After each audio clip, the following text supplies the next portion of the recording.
À qui est cette peinture? Ce garçon a vécu avec moi à l'orphelinat. » Ces mots tombèrent comme des gouttes de pluie sur un silence de 30 ans. Ses mains tremblantes désignaient le portrait oublié. 2 enfants devant un piano blanc. Tel l'écho d'une mélodie interrompue, l'absence avait marqué leur vie.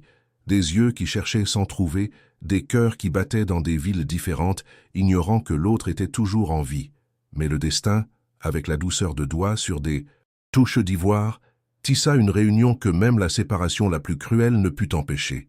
Si cette histoire d'espoir a touché votre cœur, laissez votre j'aime comme si vous caressiez une vieille photographie que vous croyiez perdue à jamais.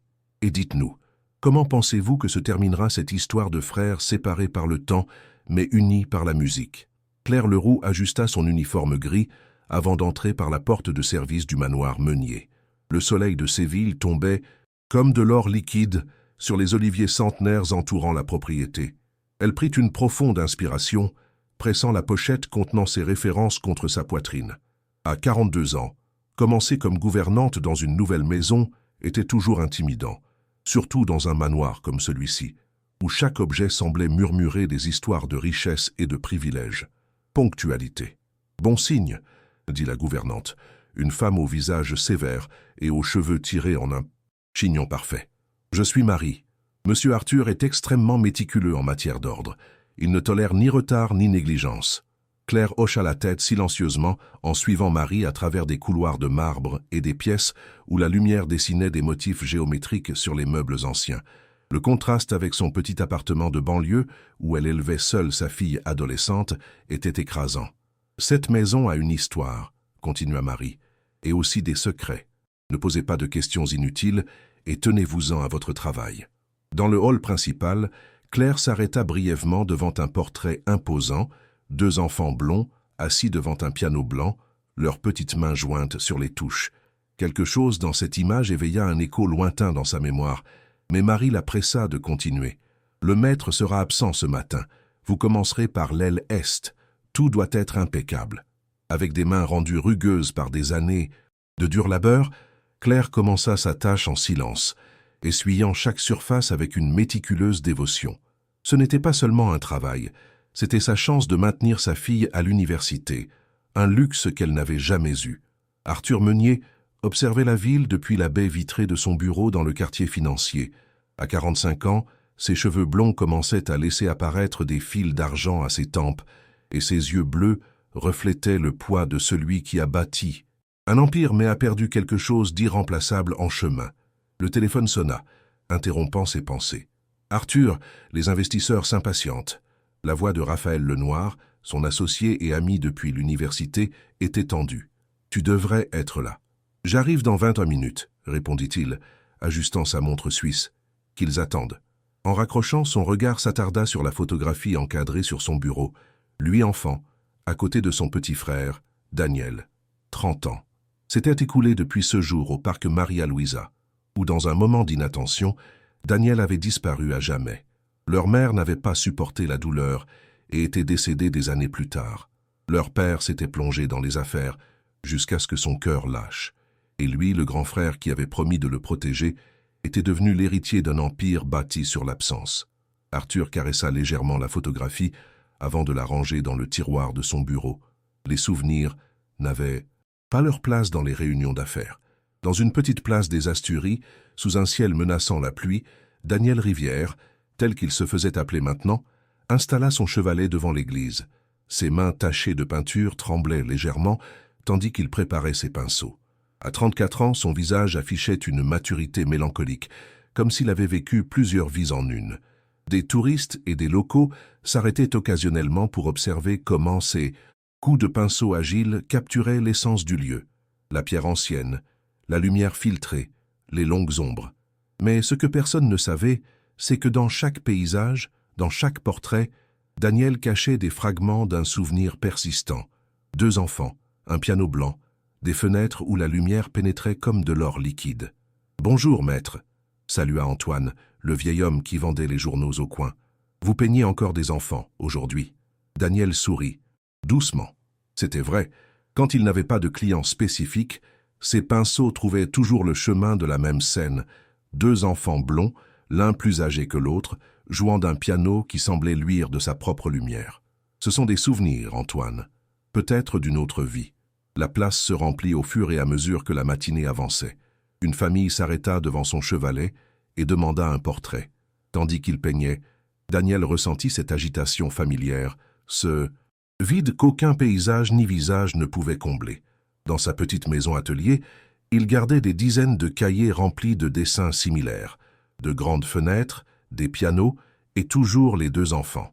Parfois, il écrivait un nom qui émergeait d'un coin oublié de son esprit, Arthur. « Je ne comprends pas pourquoi je dessine toujours la même chose », avait-il un jour avoué à Marie, la propriétaire de la pension où il vivait à son arrivée dans la ville. « C'est comme si mes mains se souvenaient de quelque chose que mon esprit a oublié. » Ce soir-là, alors qu'il rangeait son matériel dans la faible lumière du crépuscule, il ne pouvait pas imaginer qu'à des centaines de kilomètres, dans un manoir de Séville, une femme était sur le point de reconnaître son visage d'enfant sur un portrait oublié. Le couloir principal du manoir Meunier était un témoignage silencieux de générations de richesse et de tradition. Claire avait passé toute la matinée à nettoyer méticuleusement chaque surface, observant discrètement les détails qui révélaient la vie de son nouvel employeur. Des photographies encadrées d'argent, des prix de sociétés immobilières, mais curieusement, aucune image familiale récente. C'est alors qu'elle le vit. Au bout du couloir, sur un mur partiellement caché par une colonne, pendait un portrait qui semblait défier le temps. Deux enfants blonds, assis devant un piano blanc, leurs petites mains jointes sur les touches, souriaient à l'appareil avec cette innocence que seule l'enfance possède. L'aîné, que Claire reconnut comme un jeune Arthur Meunier, entourait le plus petit d'un bras protecteur. Mais c'est le visage du plus jeune qui fit glisser le plumeau de ses mains et tomber sur le sol avec un bruit sourd qui résonna dans le silence du manoir. « Mon Dieu, je le connais !» murmura-t-elle, la voix étranglée. Ses genoux fléchirent, tandis que les souvenirs inondèrent son esprit. Ce visage d'enfant, ses yeux bleus légèrement asymétriques, la petite cicatrice presque imperceptible au-dessus du sourcil gauche. Il n'y avait aucun doute. C'était Daniel, le garçon solitaire de l'orphelinat San Vicente, où elle avait vécu une partie de son adolescence avant d'être adoptée.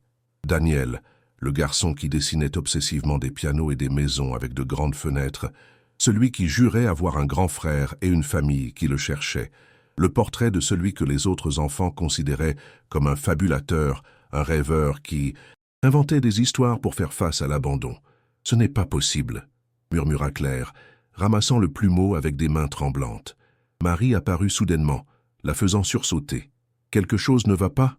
demanda-t-elle avec un regard inquisiteur. « Non, rien », répondit Claire, essayant de se ressaisir. « Je me suis juste distraite un instant. »« C'est le petit frère du maître Meunier », expliqua Marie, sa voix soudainement adoucie. « Il a disparu il y a 30 ans. Le maître n'a jamais cessé de le chercher. » Claire hocha la tête en silence, sentant le destin tisser une trame incompréhensible autour d'elle. Car elle savait ce que personne dans ce manoir ne savait. Daniel, le garçon de l'orphelinat, celui qui dessinait des pianos et des maisons avec de grandes fenêtres, existait. Et elle savait où le trouver. 3 jours s'écoulèrent, avant que Claire ne rassemble le courage nécessaire. Chaque matin, elle arrivait au manoir, avec l'intention de parler à Arthur Meunier, et chaque après-midi, elle repartait avec la vérité coincée dans sa gorge. Et si elle se trompait? Et si la ressemblance n'était qu'une coïncidence cruelle? Pire encore, et si elle perdait son travail pour s'être mêlée d'affaires qui ne la concernaient pas? Mais les coïncidences étaient trop nombreuses, et chaque fois qu'elle passait devant le portrait, elle sentait que les yeux du petit Daniel la suivaient, implorants. Ce vendredi après-midi, alors qu'Arthur rentrait tôt du bureau, Claire sut que c'était le moment.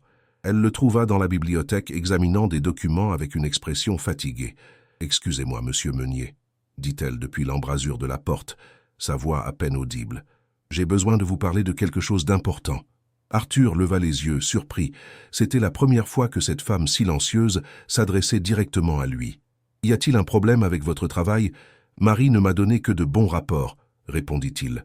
Avec une amabilité formelle, Claire prit une profonde inspiration avant de faire un pas en avant. « Il ne s'agit pas de mon travail, monsieur. Il s'agit du portrait dans le hall, les 2 enfants au piano. » L'expression d'Arthur se durcit visiblement. Peu de gens osèrent mentionner Daniel. « Qu'en est-il de ce portrait ?» demanda-t-il avec une froideur qui contrastait avec son ton précédent. « Le petit garçon, Votre frère, continua Claire, tordant nerveusement le bord de son tablier. Je crois que je le connais. Le silence qui s'ensuivit fut si épais qu'il aurait pu être coupé au couteau. Arthur se leva lentement, comme si chaque mouvement exigeait un effort extraordinaire. Qu'avez-vous dit? Sa voix était à peine un murmure. J'ai vécu à l'orphelinat San Vicente pendant mon adolescence, expliqua Claire, les mots se bousculant. Il y avait un garçon nommé Daniel. Il avait la même cicatrice au-dessus du sourcil gauche que votre frère. Il dessinait toujours un piano, blanc et une maison avec de grandes fenêtres. Il disait qu'il avait un grand frère nommé Arthur. Personne ne le croyait. Arthur s'approcha avec une telle intensité dans son regard que Claire recula instinctivement. « Où est-il » demanda-t-il d'une voix tremblante. « Si c'est une blague cruelle. »« Ce n'en est pas une, monsieur, » répondit Claire, soutenant son regard. « La dernière fois que j'ai entendu parler de lui, il était dans les Asturies. Il se fait appeler Daniel Rivière. Il est peintre ?» Le visage d'Arthur refléta une bataille intérieure.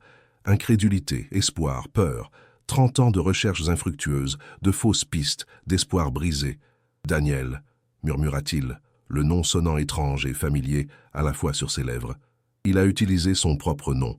« Il y a plus, monsieur, » continua Claire. « À l'orphelinat, personne ne savait d'où Daniel venait. Un jour, il est simplement apparu, amené par une femme qui prétendait être une assistante sociale. Les papiers n'étaient jamais en règle. Arthur s'écroula lourdement dans son fauteuil, son esprit s'emballant avec des possibilités.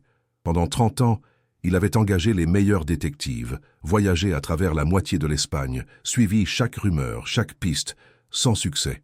Et maintenant, cette femme, cette gouvernante, apparaissait avec une histoire qui s'ajustait parfaitement aux pièces manquantes du puzzle. « Pourquoi devriez-vous me croire » demanda-t-il finalement, sa voix teintée d'un espoir qu'il essayait de contenir. « Parce que j'étais aussi orpheline, monsieur, » répondit simplement Claire, « et parce que j'ai ceci. » De sa poche, elle sortit une photographie usée, un groupe d'adolescents devant un bâtiment gris, et parmi eux, elle désigna un jeune homme d'environ 14 ans qui regardait l'appareil photo avec une expression lointaine. « C'est Daniel, » dit-elle. « Si vous ne me croyez pas, vérifiez par vous-même. » Arthur prit la photographie avec des mains tremblantes. La ressemblance était indéniable. Ses yeux, ce menton, c'était comme regarder son père dans sa jeunesse. C'était Daniel, sans aucun doute. « 30 ans, » murmura-t-il, plus pour lui-même que pour Claire. « 30 ans à te chercher, et tu étais là tout ce temps. » Quand il leva les yeux vers Claire, ses yeux brillaient d'un mélange de détermination et de gratitude infinie. « Demain, nous partons pour les Asturies, » déclara-t-il. « Si ce que vous dites est vrai, je changerai votre vie pour toujours. » L'orphelinat San Vicente se dressait comme une ombre grise parmi des collines verdoyantes, à la périphérie de Tolède. Ce qui fut autrefois un imposant bâtiment institutionnel n'était plus qu'une structure à moitié abandonnée, avec des fenêtres murées et du lierre grimpant sur ses murs comme un lent conquérant végétal. Arthur arrêta sa Mercedes devant l'entrée rouillée. À côté de lui, Claire observait l'endroit avec un mélange de nostalgie et d'appréhension. Les souvenirs n'étaient pas exactement heureux, mais ils étaient les siens, une partie de l'histoire qu'il avait façonnée. « Il a l'air abandonné », commenta Arthur, scrutant le bâtiment d'un regard analytique. « Ils l'ont fermé il y a 10 ans, » expliqua Claire. « Il y a eu des plaintes, des enquêtes, mais elles n'ont jamais abouti à quelque chose de concluant. » Ils marchèrent le long du chemin de gravier jusqu'à la porte principale. Le silence était presque révérencieux, comme si l'endroit gardait des secrets qu'il refusait de révéler facilement. Arthur, habitué à ouvrir des portes avec son nom et sa fortune, trouva l'entrée verrouillée. « Nous devrons trouver un autre moyen d'entrer, » dit-il, faisant le tour du bâtiment. À l'arrière, ils trouvèrent un homme âgé taillant les buissons sauvages qui menaçaient de dévorer ce qui restait d'un ancien jardin. « Excusez-moi, » appela Arthur. « Nous cherchons des informations sur cet endroit, sur quelqu'un qui a vécu ici. » Le vieil homme les regarda, avec suspicion, ses yeux plissés sous d'épais sourcils. « L'orphelinat est fermé, » répondit-il sèchement. « Il n'y a plus personne. »« Je suis Claire Leroux, » intervint-elle, faisant un pas en avant. « J'étais ici jusqu'à mes 16 ans. Vous ne vous souvenez pas de moi, monsieur Thomas ?» Le visage de l'homme s'adoucit lorsqu'il la reconnut. « Petite Claire, » sourit-il, révélant des dents jaunâtres. « Bien sûr que je me souviens de toi. Toujours à aider en cuisine, toujours à prendre soin. Des petits. Je cherche des informations sur Daniel, » expliqua Claire, le garçon qui dessinait des pianos. L'expression de Thomas changea soudainement. Pourquoi demandez-vous après lui, après si longtemps » s'enquit-il avec une suspicion renouvelée. « Parce que je crois qu'il est mon frère, » intervint Arthur, sa voix ferme. « Mon frère Daniel, qui a disparu il y a 30 ans à Séville. » Un silence tendu s'installa entre eux. Finalement, Thomas soupira profondément. « Vous devriez parler à sœur Madeleine, Choku, dit-il, baissant la voix comme s'il craignait d'être entendu. Elle est la seule qui reste de cette époque. Elle vit dans l'ancienne maison de l'aumônier, derrière la chapelle. » Suivant ses indications, ils trouvèrent une petite maison de pierre partiellement cachée par des cyprès. Arthur frappa à la porte, qui s'ouvrit pour révéler une femme âgée, au visage sillonné de rides, mais aux yeux étonnamment vifs. « Sœur Madeleine » salua Claire avec respect. « Je ne sais pas si vous vous souvenez de moi. »« Claire Leroux » l'interrompit la vieille femme avec un sourire chaleureux. « Bien sûr que je me souviens de vous. Et vous ?» Elle dirigea son regard pénétrant vers Arthur. « Vous avez les mêmes yeux que le petit Daniel. » Elle les invita dans une pièce modeste mais impeccable, où les murs étaient à couvert de photographies en noir et blanc, des générations d'enfants sans abri qui étaient passés par San Vicente. « J'ai attendu ce moment pendant des décennies, » confessa sœur Madeleine en servant du thé dans des tasses ébréchées. « J'ai toujours su qu'un jour quelqu'un viendrait demander après lui. »« Que savez-vous de mon frère ?» demanda Arthur se penchant en avant. La vieille femme soupira, comme si elle se préparait à révéler un secret longtemps gardé. « Daniel est arrivé un matin d'octobre, il y a près de 30 ans, commença-t-elle. Une femme qui s'est présentée comme assistante sociale l'a amené. Elle a dit qu'il avait été trouvé errant seul à Madrid. Mais les papiers, il y avait quelque chose d'étrange à leur sujet. J'ai essayé de contacter les autorités, mais personne ne semblait intéressé. »« Et le garçon ?» pressa Arthur. « Qu'est-ce qu'il a dit ?»« Au début, rien, il était en état de choc.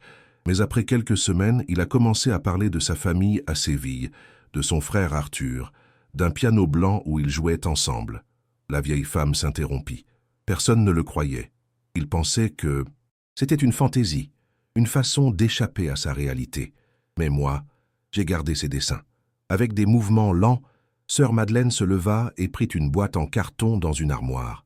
À l'intérieur se trouvaient des cahiers d'école, des dessins d'enfants, de petits trésors conservés pendant des décennies. « Regardez » dit-elle, tendant un des cahiers à Arthur.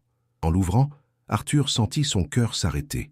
Là, dessiné avec des traits enfantins mais indéniables, se trouvait le manoir, Meunier, les grandes fenêtres, les oliviers, le piano blanc dans le salon, et deux figures se tenant la main. « Moi et mon frère Arthur » lisait une légende en écriture enfantine. Sur la dernière page, d'une écriture tremblante, il avait écrit « Un jour mon frère me trouvera ». Arthur ferma les yeux submergés par l'émotion. Quand il les rouvrit, ils étaient humides. « Que lui est-il arrivé ?» demanda-t-il d'une voix rauque. « Il s'est enfui à 14 ans, » répondit sœur Madeleine. « Il a laissé une note disant qu'il allait chercher sa vraie famille. Nous avons essayé de le retrouver, mais c'était comme si la terre l'avait avalé. Et maintenant, nous savons qu'il est dans les Asturies, » intervint Claire, s'appelant Daniel Rivière, le nom qu'il n'a jamais oublié. Sœur Madeleine hocha la tête lentement, un sourire mélancolique illuminant son visage ridé. « J'ai toujours prié pour qu'il retrouve le chemin de la maison, » murmura-t-elle. « Peut-être que Dieu écoute, même tard. » Arthur rangea soigneusement le cahier de dessin. C'était une preuve tangible, un lien physique avec son frère perdu. « Je le retrouverai, » promit-il, avec la même détermination avec laquelle il avait construit son empire. « Cette fois, je le retrouverai. » La destination suivante, dans leur recherche, les mena à un hôpital psychiatrique à la périphérie de Madrid. En suivant les indices laissés par sœur Madeleine, ils découvrirent que Daniel y avait été brièvement admis en 2012, après un accident. L'hôpital San Rafael était un bâtiment moderne de verre et d'acier, rien à voir avec l'atmosphère oppressante de l'ancien orphelinat. Cependant, Arthur ressentit la même agitation en marchant dans ces couloirs aseptisés, suivant le docteur Hélène Dubois, chef du département de psychiatrie. « Normalement, nous ne révélerions pas d'informations sur d'anciens patients, » expliqua la docteure en examinant le dossier numérisé sur sa tablette. « Mais étant donné les circonstances extraordinaires et l'autorisation judiciaire que vous avez présentée, je ferai une exception. » Ils s'arrêtèrent devant une porte étiquetée « Archives ». La docteure tapa un code et ils entrèrent dans une pièce remplie d'étagères avec des dossiers organisés chronologiquement. « Le voici, dit-elle finalement, sortant une pochette bleue. Daniel Rodriguez admis le 15 mars 2012, après un accident de la route. Il présentait une amnésie partielle et des épisodes dissociatifs. Arthur prit la pochette avec des mains tremblantes. À l'intérieur se trouvaient des rapports médicaux, des évaluations psychologiques et, le plus précieux, des photographies. Le jeune homme sur les images, d'environ 20 ans, avait un bandage sur la tête, mais son visage était indéniable.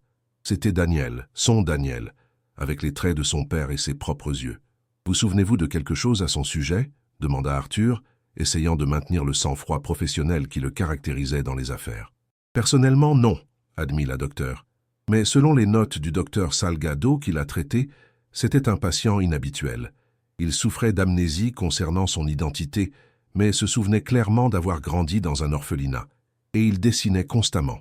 De la pochette, elle sortit plusieurs feuilles, des dessins d'un piano blanc, d'un manoir avec de grandes fenêtres, de 2 enfants se tenant la main.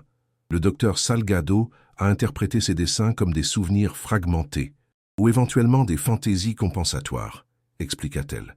C'est fréquent chez les patients ayant subi un traumatisme précoce de développer des narratifs alternatifs pour faire face à l'abandon. Ce ne sont pas des fantaisies, intervint fermement Claire, ce sont de vrais souvenirs. Nous en sommes certains. La docteure les regarda avec un intérêt renouvelé. Le patient est resté ici pendant 3 semaines, continua-t-elle. Ensuite, contre avis médical, il a signé sa sortie. Il a laissé une pension à Tolède comme adresse de contact, mais lorsque nous avons essayé de le localiser pour un suivi, il était déjà parti. A-t-il mentionné quelque chose à propos d'aller dans les Asturies ? Demanda Arthur. Pas spécifiquement, répondit la docteure examinant les notes, mais il y a quelque chose d'intéressant ici.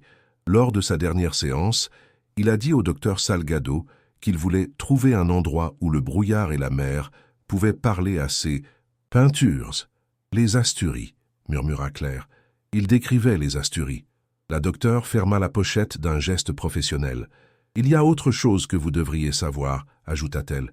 Le diagnostic final était trouble dissociatif avec des éléments de stress post-traumatique. Le docteur Salgado a recommandé une thérapie continue, qu'il n'a évidemment pas reçue. Si vous le trouvez, elle marqua une pause significative. Ne vous attendez pas à ce que ce soit une simple réunion. 30 ans de séparation et de traumatisme ne se résolvent pas par une accolade, aussi émotive soit-elle. Arthur hocha la tête gravement. Il ne s'attendait pas à ce que ce soit facile. Rien de ce qui était lié à la disparition de Daniel ne l'avait jamais été. « Merci pour votre aide, docteur, dit-il, lui serrant la main. Elle a été plus précieuse que vous ne pouvez l'imaginer. » En quittant l'hôpital, Claire observa le visage tendu d'Arthur. « Vous allez bien, monsieur ?» demanda-t-elle avec une sincère inquiétude. « Après tant d'années de recherche, répondit-il d'une voix contenue, j'ai peur de ce que je vais trouver. Ce n'est plus le petit garçon dont je me souviens.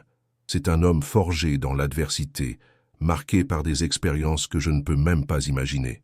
Mais il est toujours votre frère, dit doucement Claire, et d'après ce que nous avons vu, il n'a jamais cessé de vous chercher non plus, même si c'était à travers ses dessins. » Arthur regarda l'horizon où le soleil commençait à se coucher sur Madrid. « Demain, nous partons pour les Asturies, » déclara-t-il. « Il est temps de mettre fin à cette recherche. » Le village de San Martín de las Nieblas, au cœur des Asturies, semblait tout droit sorti d'un conte de fées. Des maisons en pierre avec des toits d'ardoise, des rues étroites qui serpentaient vers une place centrale dominée par une église centenaire, et la mer toujours présente, murmurant au loin. Arthur et Claire arrivèrent un mardi matin, alors que le brouillard s'accrochait encore au toit, comme un voile fantomatique. Suivant les indications qu'ils avaient obtenues à l'office de tourisme d'Oviedo, ils se dirigèrent vers la place, où, leur avait-on dit, un peintre local installait son chevalet tous les matins. Le cœur d'Arthur battait la chamade, tandis qu'il marchait dans les rues pavées. 30 ans de recherche culminaient dans cet instant. Comment Daniel réagirait-il en le voyant? Le reconnaîtrait-il? Voudrait-il même lui parler? La place était presque vide à cette heure. Un vieil homme vendait des journaux à un petit kiosque, une femme balayait l'entrée d'une boulangerie, et là, à côté de la fontaine centrale, un homme de dos était en train d'installer un chevalet. Arthur s'arrêta, incapable de faire un pas de plus. C'était comme si ses pieds étaient ancrés au sol. « C'est lui », murmura Claire, reconnaissant la silhouette malgré les années écoulées. « C'est Daniel Rivière. » De là où ils étaient, ils pouvaient l'observer sans être vus. Daniel, car c'était lui, indubitablement, travaillait avec des mouvements précis et élégants, préparant ses pinceaux, ajustant une toile vierge. Il était vêtu simplement. Jean usé, chemise bleue retroussée au coude, écharpe grise autour du cou malgré la douceur du jour. Ses cheveux, blonds comme ceux d'Arthur mais plus longs, étaient attachés en queue de cheval basse. « Que devrais-je lui dire » murmura Arthur, soudainement peu sûr de lui, lui qui n'hésitait jamais dans les salles de conférence où se décidaient des millions d'euros. « La vérité » répondit simplement Claire. « Juste la vérité. » Avec une profonde inspiration pour rassembler son courage, Arthur marcha vers la fontaine. Chaque pas semblait le porter à travers des décennies, chaque battement de cœur résonnait comme un tambour dans ses oreilles. Lorsqu'il fut à quelques mètres du chevalet, il s'arrêta. « Excusez-moi, » dit-il, surpris par la fermeté de sa propre voix. Daniel se retourna, et pendant un instant le temps sembla s'arrêter. Arthur se retrouva à regarder des yeux qu'il connaissait mieux que les siens, les yeux de sa mère, les yeux qu'il avait cherchés sur tous les visages pendant 30 ans. Daniel l'observa avec une curiosité polie, sans reconnaissance immédiate. Son visage, marqué par le temps mais toujours beau, montrait les lignes de celui qui a vécu intensément. « Puis-je vous aider » demanda-t-il d'une voix douce, légèrement rauque, comme s'il ne l'utilisait pas souvent. « Voudriez-vous un portrait » Arthur sentit son souffle se couper. Devant lui se trouvait son petit frère, qu'il avait juré de protéger, envers qui il avait si profondément échoué. Et Daniel le regardait comme un étranger. « Je m'appelle Arthur Meunier », parvint-il enfin à dire, « et je pense que vous êtes mon frère Daniel. » Un silence dense s'installa entre eux. Les yeux de Daniel se plissèrent, un mélange de confusion et d'alarme traversant son visage. « Je ne sais pas de quoi vous parlez, » répondit-il finalement, sa voix tendue. « Mon nom est Daniel Rivière, et je n'ai pas de famille. »« S'il vous plaît, » insista Arthur, sortant de sa poche le cahier de dessin d'enfant que sœur Madeleine lui avait donné. « Regardez juste ceci. » Avec une réticence évidente, Daniel prit le cahier. En l'ouvrant, son expression changea subtilement. Ses mains qui avaient peint la même scène des centaines de fois sans comprendre pourquoi, se mirent à trembler. « Ces dessins, » murmura-t-il, feuilletant les pages avec une agitation croissante. « Vous les avez faits, » expliqua doucement Arthur, « à l'orphelinat San Vicente, après avoir été enlevé au parc Maria Luisa, à Séville. » Daniel leva brusquement les yeux, son regard maintenant plein d'une émotion impossible à définir. « J'ai des rêves, » dit-il, presque pour lui-même. « Des rêves sur un parc, des colombes, quelqu'un qui m'appelle. » Il s'interrompit, secouant la tête comme pour éclaircir ses pensées. « Mais ce ne sont que des rêves. » Claire s'approcha alors, se tenant à côté d'Arthur. « Daniel, » dit-elle doucement, utilisant le nom qu'il connaissait à l'orphelinat. « Je suis Claire. Vous vous souvenez de moi? Nous étions ensemble à San Vicente. » Les yeux de Daniel s'écarquillèrent lorsqu'il la reconnut. « Claire? La fille de la cuisine ?» Un sourire incrédule apparut sur son visage. « Comment m'avez-vous trouvé?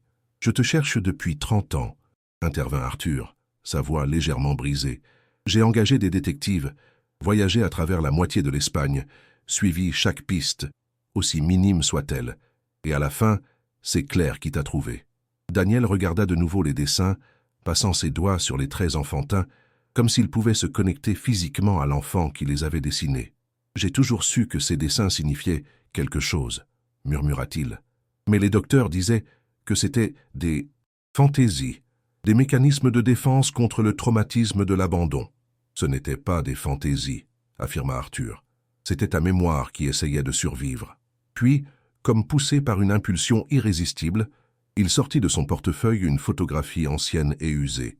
2 enfants blonds assis devant un piano blanc. « C'est la dernière photo prise de nous ensemble, » dit-il, la lui tendant. « 1 semaine avant ta disparition. » Daniel prit la photographie avec des doigts tremblants.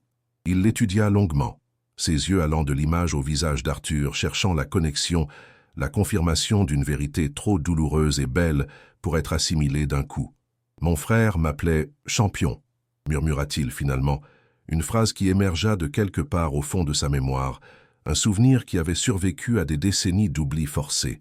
Les yeux d'Arthur s'emplirent de larmes. « Et je t'ai promis que je te protégerais toujours, » répondit-il d'une voix brisée. « J'ai échoué, Daniel. J'ai échoué ce jour-là dans le parc. » Un silence chargé d'émotion les enveloppa. Autour d'eux, la place continuait son rythme tranquille, indifférente au drame qui se déroulait à côté de la fontaine, où deux frères séparés par le temps et la tragédie se retrouvaient. « J'ai besoin de temps », dit finalement Daniel, faisant un pas en arrière. « C'est trop. Je comprends », hocha la tête Arthur, respectant son espace. « Nous allons rester à l'hôtel du village pendant quelques jours. Quand tu seras prêt à parler, nous serons là. » Daniel hocha la tête lentement, tenant toujours la photographie et le cahier. « Puis-je garder ceci pour l'instant » demanda-t-il, se référant aux deux. « Bien sûr, » répondit Arthur. « Ils sont à toi, ils l'ont toujours été. » Alors qu'il s'éloignait de la place, Claire jeta un coup d'œil à Arthur, dont le visage montrait un mélange de soulagement et d'anxiété. « Vous lui avez donné beaucoup à réfléchir, » commenta-t-elle doucement. « Et à moi aussi, répondit Arthur, regardant en arrière une dernière fois. « C'est mon frère, Claire. Après tout ce temps, je l'ai enfin trouvé. » Les jours suivants s'écoulèrent dans une sorte de limbes émotionnelles. Arthur et Claire restèrent dans le petit hôtel du village, attendant. Chaque matin, Arthur se rendait à la place, où Daniel continuait d'installer son chevalet comme si rien n'avait changé. Ils se saluaient avec une formalité inconfortable, échangeaient quelques mots superficiels. Puis Arthur se retirait, respectant l'espace dont son frère avait clairement besoin. L'après-midi, ils exploraient le village, recueillant des fragments de la vie que Daniel y avait bâtie.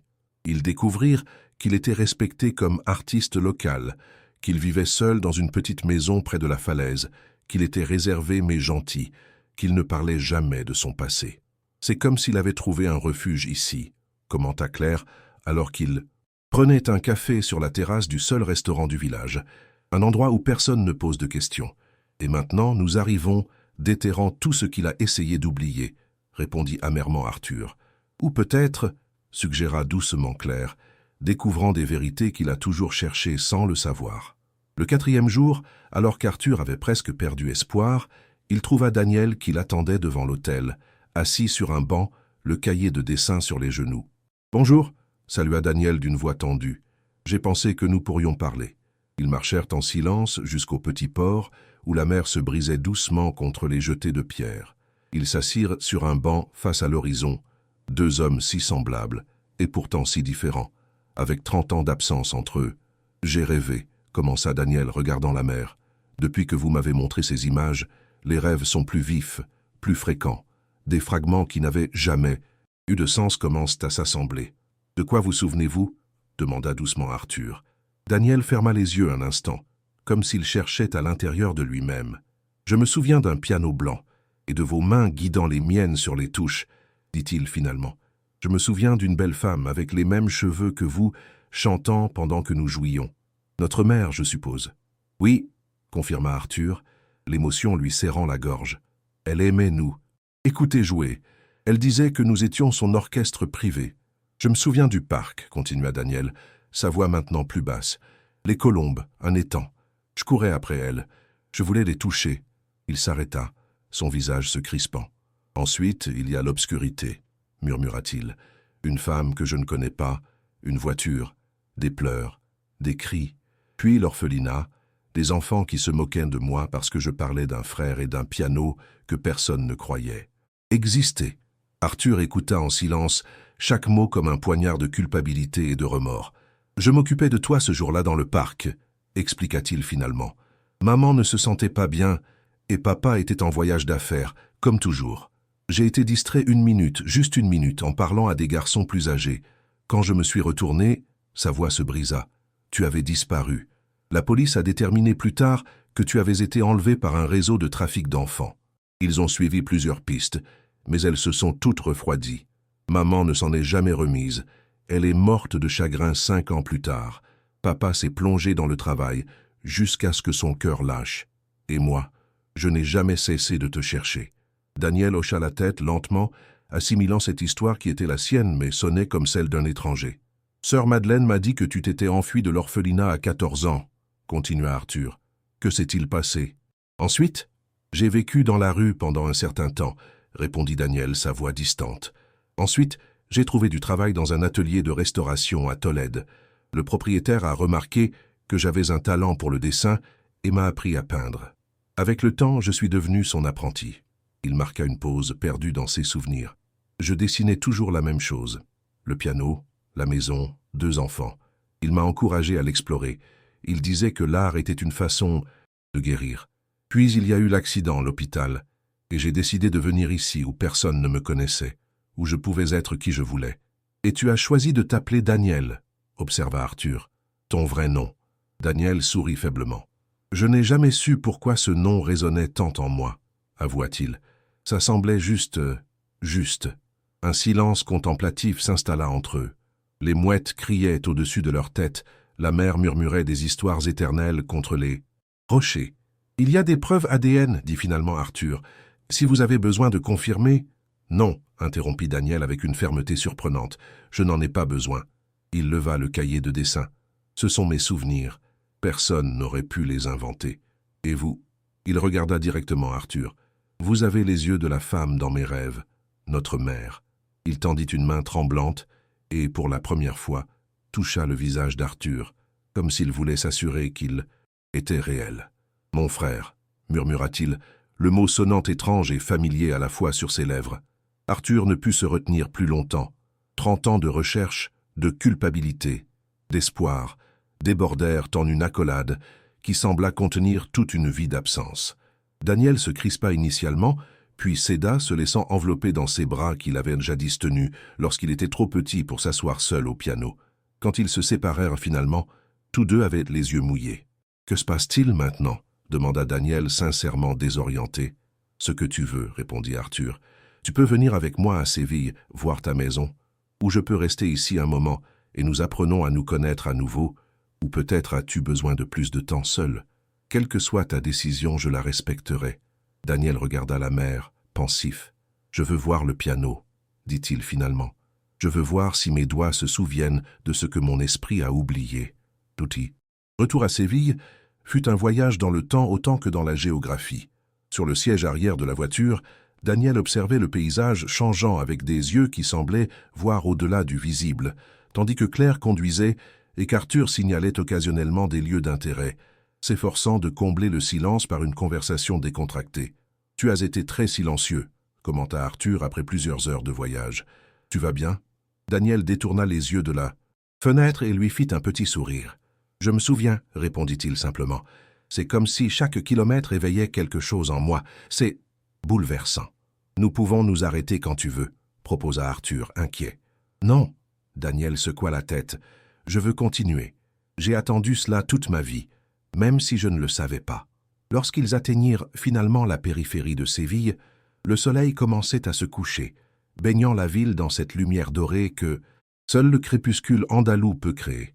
Daniel se redressa sur son siège, soudainement alerte. « Cette route, » murmura-t-il, « je la reconnais. » Arthur hocha la tête, excité. « C'est le chemin de la maison. » Alors qu'ils passaient le dernier virage, le manoir Meunier apparut devant eux, imposant et familier. Les grandes fenêtres qui laissaient entrer la lumière comme de l'or liquide, les oliviers centenaires, la fontaine dans le jardin, avant où 2 enfants jouaient autrefois à attraper l'eau, avec leurs mains. Daniel retint son souffle. C'était exactement comme il l'avait dessiné des centaines de fois, comme il en avait rêvé pendant des décennies. « C'est exactement comme je m'en souvenais », murmura-t-il, sa voix à peine audible. Ils entrèrent lentement dans le jardin comme dans une procession sacrée. Marie, la gouvernante, attendait à la porte principale, sa sévérité habituelle adoucie par l'émotion du moment. « Bienvenue à la maison, petit maître Daniel », dit-elle d'une voix tremblante. À la surprise générale, Daniel s'approcha d'elle et l'étreignit spontanément. « Marie, dit-il, la reconnaissant, tu me donnais toujours des biscuits quand maman n'était pas là. » La femme fondit en larmes, le serrant dans ses bras comme s'il était encore l'enfant qui avait disparu. « Nous n'avons jamais perdu espoir, » sanglota-t-elle. « Ta chambre, nous l'avons gardée intacte toutes ces années. » L'intérieur du manoir était un musée de souvenirs pour Daniel. Chaque coin, chaque objet semblait lui murmurer des histoires oubliées. Il s'arrêta devant le portrait que Claire avait vu ce premier jour. Les 2 frères au piano blanc. « C'était juste avant », murmura-t-il, touchant légèrement l'image. « Je me souviens de ce jour. Maman a insisté pour que nous nous habillions pareil. Je détestais ce nœud papillon. » Arthur rit doucement, les larmes jamais loin de la surface. « Tu l'as enlevé dès que la séance photo a été terminée, » confirma-t-il. « Tu disais que tu Ressemblais à un pingouin avec un mal de gorge. Daniel sourit, surpris par le souvenir précis qui venait d'émerger. Ils continuèrent à la visite jusqu'à ce qu'ils atteignent le salon principal où le grand piano blanc attendait, silencieux et majestueux, comme s'il avait attendu ce moment pendant 30 ans. Daniel s'approcha lentement, presque respectueusement. Il passa ses doigts sur la surface polie, sentant la connexion avec son passé le plus profond. « Puis-je » demanda-t-il, regardant. « Arthur, il est autant à toi qu'à moi, » répondit son frère. « Il l'a toujours été. » Avec des mouvements hésitants, Daniel s'assit sur le tabouret du piano. Ses mains tremblèrent légèrement en se posant sur les touches jaunies. Pour un instant, il sembla hésiter, comme s'il craignait que la magie ne se brise s'il essayait de tirer de la musique de cet instrument qui avait été la vedette de ses rêves. Puis, lentement, il commença à jouer. Les premières notes furent incertaines, exploratoires. Mais progressivement, comme l'eau trouvant son cours naturel, une mélodie commença à prendre forme. C'était un morceau simple, une berceuse que leur mère avait l'habitude de fredonner pendant qu'ils jouaient. Arthur la reconnut instantanément. Sans un mot, il s'assit à côté de son frère sur le tabouret, comme il l'avait fait des centaines de fois lorsqu'ils étaient enfants. Ses mains rejoignirent celles de Daniel, complétant la mélodie, le guidant lorsqu'il hésitait, suivant lui lorsqu'il se souvenait. La musique qui naquit était imparfaite mais profondément émouvante, le son d'un lien que ni le temps ni la tragédie n'avaient pu détruire. Lorsque la dernière note s'éteignit dans le silence du salon, Daniel parla d'une voix brisée. « Je suis à la maison, n'est-ce pas ? Je suis vraiment à la maison. »« Oui, champion, » répondit Arthur, utilisant le surnom d'enfance. « Tu es enfin à la maison. » Les jours suivants furent une danse délicate entre le passé et le présent. Daniel erra dans le manoir comme un explorateur dans un territoire à la fois inconnu et familier, redécouvrant des espaces, des objets et des souvenirs qui émergeaient comme des bulles à la surface d'un lac profond. Arthur l'observait avec un mélange de joie et d'inquiétude, lui donnant de l'espace mais restant proche, craignant que cette réconciliation fragile ne se brise à tout moment. Un après-midi, alors qu'ils examinaient de vieux albums de photos dans la bibliothèque, Daniel posa la question qui était restée en suspens entre eux depuis le début. « Que s'est-il vraiment passé ce jour-là dans le parc ?» demanda-t-il d'une voix calme mais ferme. « J'ai besoin de tout savoir, Arthur. » Arthur ferma l'album qu'il tenait, se préparant à revivre le jour le plus douloureux de sa vie. « C'était un dimanche, » commença-t-il, son regard fixé sur un point lointain. « Maman avait une migraine, et papa était en voyage d'affaires à Madrid. J'ai proposé de t'emmener au parc Maria Luisa. Tu adorais les colombes et l'étang. » Il marqua une pause, rassemblant le courage de continuer. « Nous étions près du pavillon Mudéjar. J'avais 14 ans. Je pensais être assez grand pour m'occuper de toi. Des garçons de mon lycée sont arrivés, et j'ai été distrait en leur parlant. Ce n'était que quelques minutes, mais quand je me suis retourné, sa voix se brisa. Tu avais disparu. La police est arrivée en quelques minutes. Ils ont fermé le parc, interrogé toutes les personnes présentes. Une femme a dit qu'elle avait vu un garçon blond monter dans une voiture sombre, mais la description était vague. Les caméras de sécurité n'ont rien capturé. C'était comme si tu t'étais évanoui. » Arthur se leva, incapable de rester assis en revivant le cauchemar. Les jours suivants furent un enfer. Maman était dévastée, papa a mobilisé tous ses contacts. Nous sommes apparus dans les journaux, à la télévision. Pendant des semaines, toute l'Espagne t'a cherché. Il sortit d'un tiroir une pochette pleine de coupures de journaux jaunis. Le fils d'un homme d'affaires éminent disparaît. Les recherches pour le petit Daniel continuent. Récompense millionnaire offerte. Mais les pistes se sont refroidies. La police a soupçonné un réseau de trafic d'enfants. Il y a eu des arrestations, mais personne n'a avoué, personne ne savait rien de concret. Finalement, l'affaire est devenue inactive, bien que je n'ai jamais cessé de chercher. Il s'approcha de Daniel, s'agenouillant devant lui pour le regarder directement dans les yeux. « Je ne me pardonnerai jamais de t'avoir manqué ce jour-là, » dit-il d'une voix tremblante. « C'était ma responsabilité de te protéger. » Daniel resta silencieux pendant ce qui sembla une éternité. Quand il parla finalement, sa voix était douce mais ferme. « J'ai des souvenirs fragmentés, dit-il. Une femme m'offrant des bonbons, me disant que vous m'attendiez dans la voiture. Je n'ai pas eu peur au début. Elle était gentille. Ensuite, il y a eu un long voyage, des pleurs, l'obscurité, puis l'orphelinat, où personne ne croyait mes histoires sur ma famille et le piano. » Il regarda les coupures de journaux avec une expression pensive. « C'est étrange. » d'être des deux côtés de l'histoire, d'être l'enfant perdu et maintenant l'adulte qui comprend l'ampleur de ce qui s'est passé. Arthur s'attendait à des reproches, de la colère, mais Daniel lui tendit simplement la main et toucha son épaule. « Ce n'était pas ta faute », dit-il avec une sérénité surprenante. « Nous étions des enfants, Arthur, tous deux victimes de quelque chose que nous ne pouvions ni contrôler ni comprendre. Comment peux-tu ne pas me haïr ?» demanda Arthur, submergé par la compassion de son frère. « Toute ta vie a été volée par ma négligence. » « Elle n'a pas été volée, » corrigea Daniel doucement. « Elle a été différente, difficile, oui, douloureuse sans aucun doute, mais elle a aussi fait de moi ce que je suis, mon art, ma façon de voir le monde. Tout est né de cette expérience. » Il se leva et marcha vers la fenêtre, observant les oliviers du jardin. « Et maintenant, nous avons une seconde chance, » continua-t-il. « Je ne la gaspillerai pas à nourrir des rancunes. » Arthur regarda son jeune frère avec un étonnement et un respect renouvelés. L'enfant qu'il avait juré de protéger était devenu un homme d'une profonde sagesse. « Comment es-tu devenu si sage, champion ?»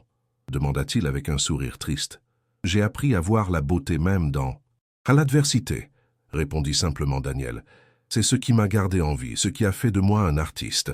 Et maintenant, c'est ce qui nous permettra de guérir. Il y a autre chose que tu devrais savoir, » dit-il, décidant qu'il était temps de révéler toute la vérité. Les enquêteurs que j'ai engagés il y a des années ont découvert une partie de ce qui s'est passé après ton enlèvement. Daniel le regarda avec attente.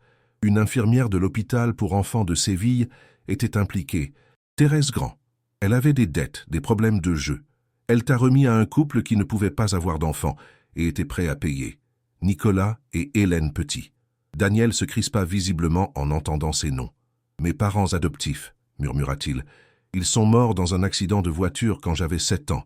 Après cela, je suis allé à l'orphelinat. »« Je sais », confirma Arthur. « Lorsque la police a commencé à enquêter sur l'infirmière, elle a disparu. Ils l'ont retrouvée des années plus tard au Portugal, mais à ce moment-là, les petits étaient décédés. Et tu étais dans le système, sous un autre nom. » Daniel assimila cette information avec une expression sombre. « Le savait-il » demanda-t-il finalement. « Savait-il que j'étais un enfant kidnappé ?»« Selon l'aveu de Thérèse, oui, » répondit Arthur avec regret. « Elle leur a dit que tu étais le fils d'une adolescente qui ne voulait pas de toi, mais les dates coïncidaient avec ta disparition dans les journaux. Ils devaient connaître la vérité, mais ils ont choisi de l'ignorer. » Un lourd silence s'installa entre eux, chargé des implications de cette révélation. « Ils auraient fait face à des accusations s'ils étaient vivants, » continua Arthur. « Mais aussi, ils ont pris soin de toi à leur manière. Dans les photos que nous avons récupérées de leur maison, tu avais l'air pas malheureux. » Daniel ferma les yeux, traitant cette nouvelle dimension de son histoire. « J'étais attaché à eux, » avoua-t-il finalement. « Ils étaient stricts mais pas cruels.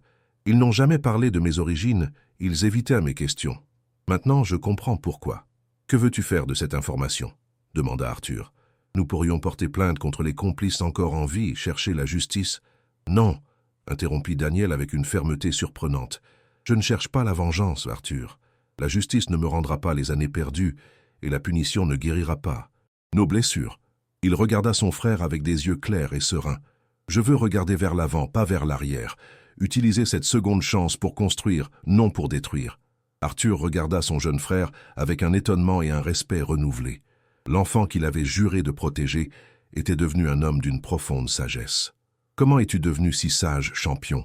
demanda-t-il avec un sourire triste. « J'ai appris à voir la beauté même dans l'adversité, » répondit simplement Daniel. « C'est ce qui m'a gardé en vie, ce qui a fait de moi un artiste. Et maintenant, c'est ce qui nous permettra de guérir. » La nouvelle du retour de Daniel Rivière se répandit rapidement à travers Séville. L'histoire était trop extraordinaire, trop émotive pour rester secrète. L'enfant qui avait disparu 30 ans auparavant, maintenant un artiste, réuni avec son frère après des décennies de recherche. Les journaux voulaient des interviews, les chaînes de télévision offraient des exclusivités. Arthur, habitué à gérer la presse pour ses entreprises, établit un cordon de protection autour de son frère. « Tu n'as pas besoin d'affronter cela si tu ne le souhaites pas », l'assura-t-il un matin au petit déjeuner sur la terrasse. « Je peux les tenir à distance. » Daniel sirota son café pensif. Au cours des 2 semaines qu'il avait passées au manoir, il avait commencé à retrouver non seulement des souvenirs, mais aussi un sentiment d'appartenance qu'il n'avait pas connu depuis des décennies. « Peut-être que ce sera utile, mais réfléchit-il. Mon histoire, notre histoire, pourrait aider d'autres familles qui sont toujours à la recherche. Arthur hocha la tête, ému par la générosité d'esprit de son frère. Claire a été fondamentale dans tout cela, commenta Daniel, changeant subtilement de sujet. Sans elle, nous ne nous serions jamais trouvés. Arthur sourit, regardant le jardin où Claire discutait animément avec Marie, tout en cueillant des oranges, des arbres. Je lui ai offert un poste permanent d'assistante personnelle, révéla-t-il. Mais elle insiste pour continuer ses fonctions actuelles. Elle dit qu'elle préfère la simplicité. C'est une femme extraordinaire, commenta Daniel avec admiration. Elle a cette rare combinaison de force et de douceur. Les jours avaient établi une routine réconfortante. Le matin, Daniel peignait dans le jardin, capturant sur ses toiles la lumière de Séville qu'il avait inconsciemment désirée. L'après-midi, Arthur et lui examinaient les documents légaux pour rétablir officiellement son identité. Et le soir, ils jouaient parfois ensemble du piano blanc, redécouvrant des mélodies dont leurs doigts se souvenaient mieux que leurs esprits. « J'ai réfléchi, » dit Daniel en terminant son petit déjeuner. « À l'avenir. » Arthur le regarda avec attente, craignant toujours que son frère ne décide de partir, de retourner à sa vie solitaire dans les Asturies. « Je veux faire quelque chose de significatif avec cette seconde chance, » continua Daniel, « quelque chose qui puisse aider d'autres enfants qui, comme moi, ont été séparés de leur famille. »« Qu'as-tu en tête ?» demanda Arthur, intrigué. « Une fondation, » répondit Daniel, ses yeux s'illuminant d'enthousiasme, « dédiée à la localisation des enfants disparus, au soutien des orphelinats, à l'amélioration des systèmes de protection de l'enfance. Nous utiliserions une technologie avancée, des bases de données ADN, tout le si, nécessaire pour réunir les familles. » Arthur sourit largement. C'était exactement le genre de projet qu'il avait imaginé proposer, mais il attendait le bon moment. « C'est une idée magnifique, » approuva-t-il. « Nous pourrions l'appeler la Fondation des Frères du Piano. »« J'aime ça, » hocha la tête Daniel. « Cela symbolise la connexion qui n'a jamais été brisée, malgré la distance et le temps. Je peux fournir les ressources financières et les contacts, » proposa Arthur. « Mon entreprise dispose d'une technologie qui pourrait être adaptée pour les recherches et la mise en correspondance des données. Et je peux contribuer par l'art, » compléta Daniel. « Organiser des expositions caritatives, utiliser l'art comme thérapie pour les enfants traumatisés, créer des campagnes visuelles percutantes. » Ils se regardèrent, ressentant cette synchronicité que seuls les frères et sœurs peuvent expérimenter, comme si leurs esprits suivaient le même schéma de pensée. Claire devrait aussi en faire partie, suggéra Daniel. Son expérience dans le système des orphelinats serait inestimable. Comme si elle avait senti qu'ils parlaient d'elle, Claire s'approcha de la terrasse avec un panier d'oranges fraîchement cueillis. « Bonjour, messieurs, » salua-t-elle avec un sourire. « La récolte a été généreuse aujourd'hui. »« Claire ?» dit Arthur, lui faisant signe de s'asseoir. « Nous avons quelque chose d'important à vous proposer. » Ils lui expliquèrent l'idée de la fondation, les objectifs, la vision partagée d'utiliser leur extraordinaire réunion comme catalyseur pour aider les autres. « Nous voulons que vous soyez une partie intégrante du projet, » conclut Arthur. « Votre perspective est unique et précieuse. » Claire les regarda alternativement, visiblement émue. « Ce serait un honneur, » répondit-elle finalement. « J'ai vu de première main ce qui se passe dans le système, les enfants qui se perdent dans la paperasse, les familles qui abandonnent par manque de ressources. Alors c'est décidé, » déclara Arthur levant sa tasse de café. « La Fondation des Frères du Piano. Un nouveau départ, non seulement pour nous, mais pour tous ceux qui cherchent encore le chemin de la maison. » 3 mois après l'inauguration, le grand hall de l'hôtel Alfonso XIII de Séville brillait sous les lustres en cristal. L'élite de la ville, ainsi que des représentants d'organisations de protection de l'enfance de toute l'Espagne, s'étaient réunis pour le lancement officiel de la Fondation des Frères du Piano.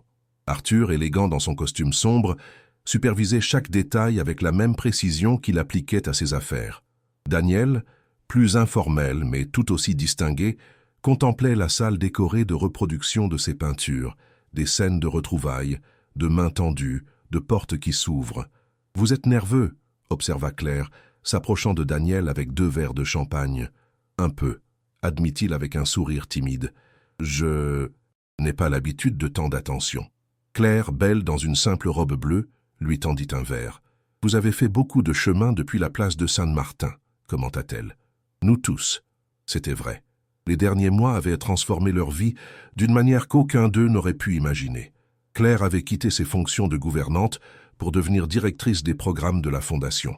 Daniel avait déplacé son studio à Séville, bien qu'il ait gardé sa maison, dans les Asturies comme retraite créative.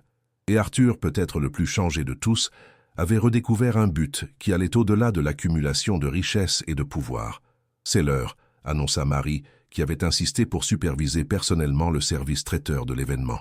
Arthur monta sur la petite scène installée à une extrémité du hall. Les conversations se turent alors qu'il s'approchait du microphone. « Bonsoir, et merci de vous joindre à nous », commença-t-il d'une voix claire et ferme. « Il y a 30 ans, un jour comme les autres, j'ai perdu mon petit frère dans un parc de cette ville. Cette perte a défini ma vie, marqué chaque décision, chaque réussite, chaque échec. J'ai cherché Daniel sur chaque visage, dans chaque rue, dans chaque pays que j'ai visité. Il marqua une pause, cherchant son frère dans la foule. Ce que je ne savais pas, c'est qu'il me cherchait aussi, à sa manière, à travers son art, à travers des dessins qui reproduisaient encore les seuls souvenirs qu'il gardait, une maison avec de grandes fenêtres, un piano blanc, 2 frères jouant ensemble. Les participants écoutèrent dans un silence respectueux, beaucoup visiblement émus. Notre réunion a été possible grâce à une coïncidence extraordinaire, continua-t-il, désignant Claire. Ou peut-être n'était-ce pas une coïncidence du tout, mais le destin. Claire Leroux, qui avait connu mon frère à l'orphelinat où il a grandi, a reconnu son visage d'enfant sur un portrait dans notre maison. Sans son courage de parler, sans son intégrité, ce miracle ne se serait pas produit. Claire baissa les yeux, mal à l'aise avec la reconnaissance publique, mais profondément émue. La Fondation des Frères du Piano est née de notre histoire personnelle, mais elle aspire à la transcender, expliqua Arthur. Nous utiliserons une technologie de pointe, des ressources juridiques et un soutien psychologique pour réunir les familles séparées, pour donner une voix à ceux qui n'en ont pas, pour éclairer les coins sombres où les enfants se perdent dans le système. Daniel rejoignit son frère sur scène, apportant avec lui une grande toile couverte. « En tant qu'artiste, dit-il, prenant le microphone, j'ai appris que les images peuvent communiquer ce que les mots ne peuvent pas atteindre. C'est pourquoi le logo de notre fondation tente de capturer l'essence de notre mission. » Il découvrit la toile, révélant une peinture qui montrait 2 silhouettes enfantines, de dos au public, se tenant la main devant un piano stylisé dont les touches se transformaient en chemin vers l'horizon. « Chaque enfant mérite de retrouver le chemin de la maison, » déclara Daniel, « que ce soit la maison de sa naissance ou une nouvelle famille qui l'accueille avec amour. Personne ne devrait grandir en ayant l'impression de n'appartenir nulle part, comme cela m'est arrivé pendant tant d'années. » Les applaudissements résonnèrent dans le hall, tandis qu'Arthur reprenait la parole. Pour présenter les programmes spécifiques de la Fondation, recherche d'enfants disparus, amélioration des orphelinats, soutien juridique aux familles en processus de réunification, art-thérapie pour les enfants traumatisés. À la conclusion de la présentation formelle, les frères se dirigèrent vers le coin du hall, où un piano blanc identique à celui de leur enfance avait été installé. « Pour clôturer cette soirée spéciale, » annonça Arthur, « mon frère et moi aimerions partager quelque chose de personnel. Quand nous étions enfants, notre mère nous a appris une mélodie simple. Pendant 30 ans, chacun de nous l'a gardée vivante à sa manière. Moi, en la jouant dans la solitude, Daniel, en la peignant sur des toiles que personne ne comprenait. Ils s'assirent ensemble sur le tabouret du piano, exactement comme dans le portrait qui avait tout commencé. C'est la mélodie que nous n'avons jamais oubliée, dit Daniel, posant ses doigts sur les touches. Les premières notes flottèrent, dans l'air cristalline et pur. C'était une composition simple mais profondément émotive, une berceuse que leur mère avait adaptée pour eux. Les mains des frères se mouvaient en parfaite harmonie, comme si les 30 années de séparation n'avaient jamais existé. La musique remplit le hall, enveloppant les personnes présentes dans une histoire de perte et de retrouvailles, d'espoir persistant, de liens que ni le temps ni la distance ne peuvent briser. Lorsque la dernière note s'éteignit, il y eut un moment de silence respectueux avant que les applaudissements n'éclatent. Parmi la foule émue, Claire essuya discrètement des larmes. Elle avait été témoin et catalyseur d'un miracle, et maintenant, elle faisait partie de quelque chose de plus grand qu'elle-même, quelque chose qui transformerait des vies comme la sienne l'avait été. Plus tard, alors que les invités commençaient à partir, Daniel trouva un moment de calme avec son frère dans un coin du hall. « Parfois, je me demande ce que maman penserait de tout cela, commenta-t-il, contemplant le succès de l'événement. Elle serait fière, répondit Arthur sans hésitation. De toi surtout, de la façon dont tu as transformé la douleur en beauté, la perte en but. Daniel sourit, un geste qui était devenu plus fréquent et naturel au fil des mois. Tu sais, pendant des années, j'ai peint des pianos et des maisons avec de grandes fenêtres, sans comprendre pourquoi, réfléchit-il. Maintenant, je comprends que ce n'était pas seulement des souvenirs fragmentés, c'étaient des cartes qui me guidaient vers la maison. Arthur hocha la tête, ému par la profondeur de l'observation. Et maintenant, nous créons des cartes pour d'autres, ajouta-t-il, pour que personne n'ait à naviguer seul dans l'obscurité, comme tu l'as fait. Ils se regardèrent, reconnaissant dans les yeux de l'autre non seulement le reflet familier de leur héritage partagé, mais aussi la compréhension profonde qui ne naît que d'avoir perdu quelque chose de précieux et de l'avoir retrouvé lorsque l'on pensait que c'était impossible. « Nous n'avons pas pu récupérer le temps perdu », murmura Daniel, répétant les mots qui étaient devenus la devise de la Fondation. « Mais nous avons récupéré l'amour qui le soutenait. Et cet amour, compléta Arthur, posant une main sur l'épaule de son frère, est tout ce qui compte vraiment. » D'un endroit du théâtre, les dernières notes du piano semblèrent résonner comme un écho, comme la promesse accomplie d'une réunion qui avait attendu 30 ans pour se produire et qui maintenant étendait sa mélodie de guérison à d'autres vies, d'autres destins, d'autres cœurs cherchant encore le chemin de la maison. 1 an après l'inauguration, la Fondation des Frères du Piano était devenue une référence nationale dans la recherche et la protection des mineurs.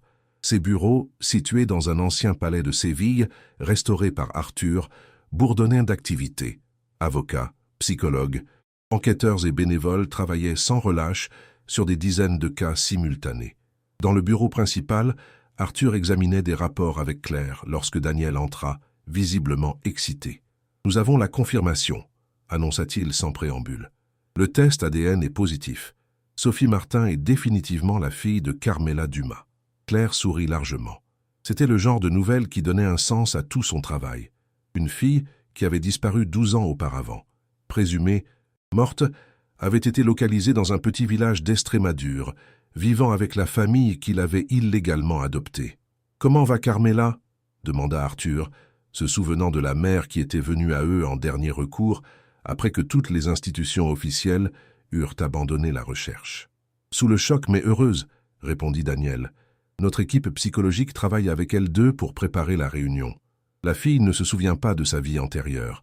Ce devra être un processus graduel. » Claire hocha la tête, consciente de la délicatesse nécessaire dans ces cas, et la famille adoptive, s'enquit-elle, coopère heureusement, expliqua Daniel. Ils insistent sur le fait qu'ils ne savaient pas que la fille avait été enlevée. Ils l'ont adoptée par l'intermédiaire d'un intermédiaire qui leur a assuré que c'était légal. Notre équipe juridique évalue leur degré de responsabilité, mais la priorité est le bien-être de Sophie. Arthur se leva et s'approcha de la grande carte de l'Espagne qui couvrait un mur du bureau. De petits marqueurs de couleur indiquaient les cas à différentes étapes. Disparitions récentes, recherches en cours, réunions réussies. En 1 an, ils avaient réussi à réunir 11 familles et étaient sur la piste de dizaines d'autres. « C'est notre cas le plus emblématique jusqu'à présent », commenta-t-il, désignant le marqueur représentant Sophie. « Cela montrera que même après tant d'années, il y a de l'espoir. » Daniel hocha la tête pensif. « Cela me rappelle beaucoup notre histoire, dit-il. La différence est que Sophie aura un soutien professionnel pour sa transition. Elle n'aura pas à naviguer seule dans ce labyrinthe émotionnel, comme nous avons dû le faire. » Claire regarda les frères avec une admiration silencieuse. Au cours de la dernière année, leur relation s'était épanouie en quelque chose de beau et de profond. Les blessures n'avaient pas disparu. Elles ne le feraient jamais complètement. Mais ils avaient trouvé des moyens de construire à partir d'elle, et non malgré elle. « L'événement de collecte de fonds a lieu ce soir, » leur rappela-t-elle. « Nous devrions nous préparer. » Le Grand Théâtre de Séville accueillait ce soir-là un gala de charité où Daniel exposerait sa nouvelle collection, Chemin du Retour, une série de peintures inspirées des histoires des familles réunies grâce à la Fondation. L'élite sociale et culturelle de la ville avait vendu tous les billets des 13 semaines auparavant. Quelques heures plus tard, le hall du théâtre brillait de lumières et de conversations animées. Arthur, impeccable dans son smoking, accueillait les invités aux côtés de Claire, élégante dans une robe vert émeraude. Daniel, moins formel mais tout aussi distingué, discuter avec des critiques d'art et des donateurs potentiels devant ses œuvres. Ce que vous avez accompli en si peu de temps est extraordinaire, commenta le maire de Séville, admirant l'une des peintures les plus percutantes, une toile montrant des mains de différentes tailles entrelacées sur un fond de fragments de cartes et de photographies floues. Ce n'est que le début, répondit Arthur avec détermination. Chaque enfant qui retrouve le chemin de la maison nous motive à chercher le suivant. À l'heure convenue, les invités prirent place dans l'auditorium. La scène, sobrement éclairée, ne contenait qu'un grand piano blanc et 2 chaises. Daniel et Arthur apparurent ensemble, accueillis par 2 chaleureux applaudissements. « Merci de vous joindre à nous en cette soirée spéciale », commença Arthur. « Il y a 1 an, nous avons inauguré la Fondation des Frères du Piano avec une promesse. Utiliser notre histoire de séparation et de retrouvailles comme moteur pour rassembler d'autres familles. Aujourd'hui, nous célébrons 11 promesses tenues, continua Daniel. 11 familles réunies, 11 histoires de persévérance et d'espoir. Et pendant que nous parlons, nos équipes travaillent sur des dizaines d'autres cas. » Arthur désigna les peintures exposées dans le hall. « L'art de mon frère capture ce que les mots ne peuvent pas, la douleur de l'absence, la persistance de la mémoire, la joie indescriptible des retrouvailles. Parce que nous n'avons pas pu récupérer le temps perdu, il marqua une pause significative. Mais nous avons pu récupérer l'amour qui le soutenait, compléta Daniel, citant les mots qu'Arthur avait prononcés 1 an plus tôt. Ils s'assirent ensemble au piano exactement comme dans le portrait qui avait tout déclenché. Pour clôturer cette nuit spéciale, annonça Arthur, mon frère et moi aimerions partager quelque chose de personnel. Quand nous étions enfants, notre mère nous a appris une mélodie simple. Pendant 30 ans, chacun de nous l'a gardée vivante à sa manière. Moi, en la jouant dans la solitude.